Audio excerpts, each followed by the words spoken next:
to How to Succeed in Business During a Pandemic. I'm Wendy Lally, your host, and I'm delighted that you could join us this week. The idea of this show is very simple. During this pandemic, all of us are challenged to kind of find our feet a little bit because we've never been through this before. So I thought it would be interesting to meet people that are not only surviving this time, but are actually thriving, and have them tell their stories and share some insights with all of you. And that's what we're doing. So I interview professionals and entrepreneurs, people who have their own businesses, and say, what are you doing? How are you doing? And what are you doing that's working? So that's the show. My business, I'm a marketing writer, I'm a copywriter, and I do this kind of for a living. I interview people and write about their businesses and services. So this show is kind of a natural fit for me. Today, we have some very interesting guests, Lynn and Brian Martin. Lynn and Brian have their own business. It's part of a national business. It's called BioOne. And I don't know the rest of the name. I'm going to let Brian tell you that. But basically, it's they clean up after crime scenes. They also disinfect in these days buildings that are concerned about COVID. So I'm going to turn this over to my guests right now because they can introduce themselves and tell you all the nuances of what they do. Welcome, Lynn and Brian. Glad you could join us. Thank you, Wendy. Thank you for having us. I'm Brian, this is Lynn, and together we are the owners of BioOne Chicago North. We are a biohazard remediation company, also known as a crime and trauma scene cleanup company. One of the things that we were trained on initially by BioOne through their training method was to do disinfection work for viruses and bacteria.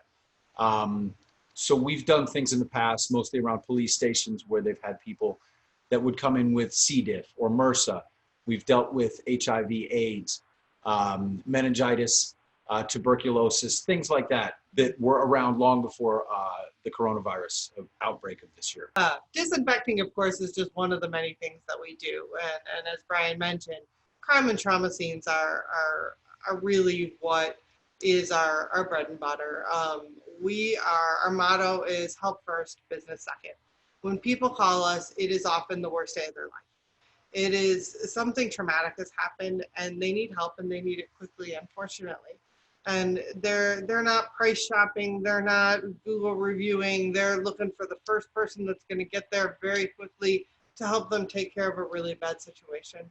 And that's when we go in and we really spend time working with the families and understanding what's going on, understanding the person that passed away.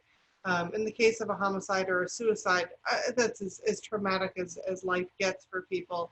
And we quickly can get in, take care of a scene, and return it to whatever their new normal will be. So how did you guys get into this? Well, it's an interesting story. So Brian and I met at Purdue University. We met in college many, many years ago, and we're both studying to go into corporate America, which we both did for 20 plus years. Both in similar type professions, even though they're very different, both in operational roles and roles that were very important dealing with customer service.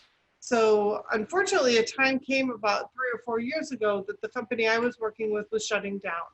And because I was running their operations, I was charged with actually closing a company. Well, we all know the stresses of corporate America to begin with. The stresses of closing a company and putting 20,000 plus people out of work was a very traumatic experience.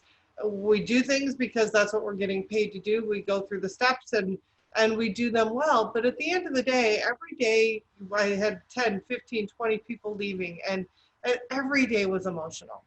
By the end of that process, I had to sit back and said, okay, I'm going to take a couple months now and figure out what I really want to do next because I'm not sure this is it. At the same time, Brian's company was being sold to a new company, and the culture was just completely different. So he was coming home increasingly more Frustrated. That's a good word. with the new culture, and So randomly, I got a call from a franchise consultant that had brought up some different things. And when this one came up, we were talking about it and said, "Now this is interesting. It really encompasses both of our operational experience, so we can do the work, as well as our customer service experience that allows us to be able to work with people as well as we do." Frustration in common. We had always talked about potentially opening a business and running it together. We figured that if all I had to do was count on her, all she had to do was count on me, and we knew that we were going to succeed, we could do that. So we got this opportunity. We were able to meet with the master franchise owners of the state of Illinois through BioOne's corporate headquarters. They hooked us up, and we went out and had breakfast one morning. We were expecting a 1-hour conversation, and 2.5 hours later, we were still at the table. Wow. That's a good sign. You know, there. It really was. It was their, what they do was so fascinating to us, and the kind of people they are and the kind of people they're looking for, we meshed very nicely. We had a lot in common in the sense of how we approach things and how we feel about things, and the empathetic side of us to be able to relate to the people we're working with. That by the end of the breakfast, we knew this is what we're going to do next. Which is that, what advice would you give to people when they're faced with this situation? I mean, that you wish you had known before. I think I wish we would have talked to more small business owners, people who had started their own things. I knew 1 or 2 people who had started their own business, one who had failed in particular. And he didn't warn me off of it at all. But he said certain things like, don't plan on making any money in the first 18 months. It all has to go back into the business. You have to reinvest. So make sure that you're covered. Right, right. What was the hardest adjustment you think you had to make shifting from corporate to being responsible for a business on your own? The hardest thing for me anyway, and Brian's my calming influence here, is the consistency. You had a paycheck coming in every 2 weeks consistently, same amount.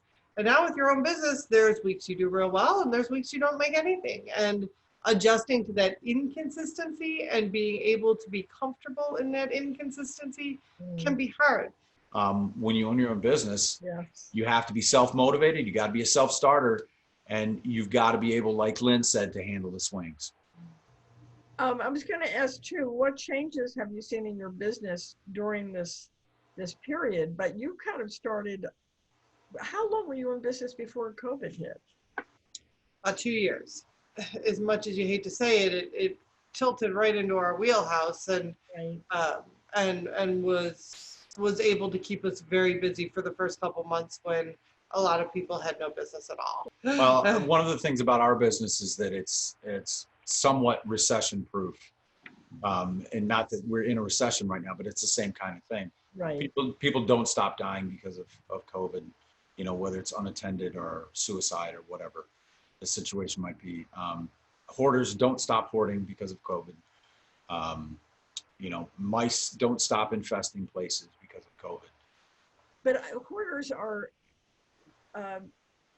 they're all amongst us. There are relatives and friends and family and loved ones, and dealing in those situations, I can imagine, is very difficult, not only for the hoarder themselves, if someone intervenes, but the families. And I know you're particularly good at that. There's 2 kinds of hoarders that we deal with. One is where the person is still alive and they have realized that they need help. Now, whether it be through family saying, you're not going to be able to see your grandkids, we're not going to allow them over here unless you get this place cleaned up, to the city coming in saying, this place is a fire hazard. If you don't do something, we're going to take your property away, number one. And then we've got the other type, unfortunately, that have passed away and the family hasn't seen or been in their places in years, and they walk in and find out that somebody is a hoarder that they were unaware of. So obviously there are 2 different situations to deal with. First, if I could mention that Brian here was a star on A&E's Hoarders last night. BioOne has been featured on this season of Hoarders, this new season that started about a month ago or so, and they've been featured on at least 3 episodes already. And last night, Brian was part of the cleanup crew on the show. So if anybody wants to look at some interesting viewing material at night, there's Season 11, episode 7. The episode's title is Cindy. You're just so overwhelmed with your emotions from losing a person, and then finding, going through their life, basically. It's difficult. right. You do get to know these people, whether they're still around or whether they're not. If you spend 3, 4, 5, 6, 7 days going through their things, you learn a lot about them and their family, where they grew up, where they went to school, what their professions were, on and on and on. And that's one of the things we love about it, because we'll have that person as part of our life for the next few days, regardless. We're talking about everything that comes up. Oh my God, did you see that? Or oh my gosh, do you remember that? Or, It's more than just a few days. I mean, some of these jobs took place 2, 3 years ago, and we're talking about them today because we remember them and they had that kind of effect on us. So this sounds like you've really found your calling. I like to think so, yes. It's wonderful. We like to help people out. The gratification and the thanks that we get from people, whether you've just helped clean up after a suicide, whether you've been through a hoarding situation, the tears in their eyes when they're telling us, I could not have done this. Thank you, thank you, thank you. One lady at a job that we did our first year, she ended it by going, you guys are my angels. Which is one of those, it still to this day, it just gave me chills. The effect that you can have on people's lives and the way that you can help, you can change, you can make a horrible situation just a little less horrible. And it translates in so many positive ways. That's a beautiful moment.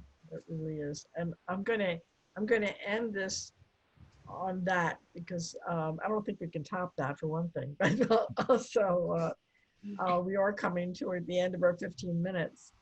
Lynn and Brian, thank you so much for sharing your experience with everyone, and you really are inspiring, I'm sure, to a lot of people, not only because of the kind of work you do and the attitude you have about doing it, but it shows people that you can end, things can, after 20 years, you can end a career, in quotes, but your life has not ended, and your usefulness has not ended. And in fact, you may be just on the verge of finding what you were really meant to do. So that sounds like what happened here. Well, thanks so much for having us, Wendy. Thank you. One of the things about networking, about everything, we love to talk about what we do.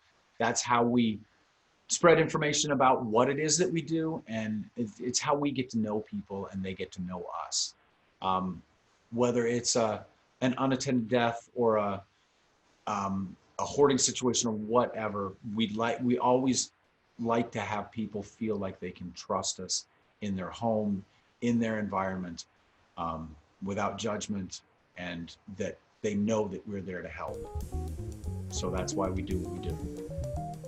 Well, thank you for that. And I want to thank our audience for joining us, and to tell you that we would love to have you come back next week. We'll be interviewing another guest who is also very interesting and has a wonderful story to share. Thank you. Please stay safe, stay in, and stay well. Thank you. Bye-bye. Bye.